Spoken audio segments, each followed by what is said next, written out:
I think, one that, none of us are like personally motivated by profit per se, except insofar as we want to support the causes and orgs that we care about.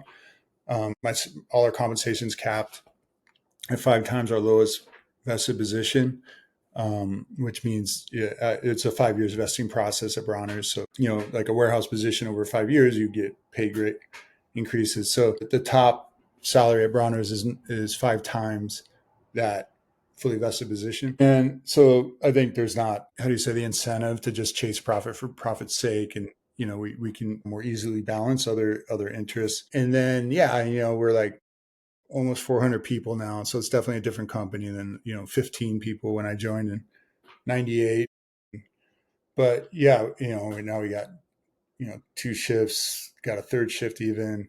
We got, 3 buildings, things get bigger, and, the challenge of keeping the culture is real.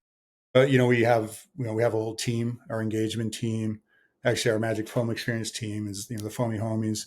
They do a lot. When they're not at Burning Man, we're, kind of rocking internally and just kind of keeping vibes high. But the community, where, I mean, a lot of our philanthropy, I mean, a lot, to your first question, honoring my granddad, definitely supporting this, responsible integration of psychedelic medicines, I feel is most resonant to his all one mission.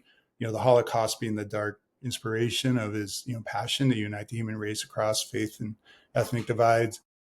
And I think, while there's plenty of counterexamples, on average, hopefully this, integration of medicine is going to help global citizenry become more empathic, less judgmental, more, able to deal with our challenges.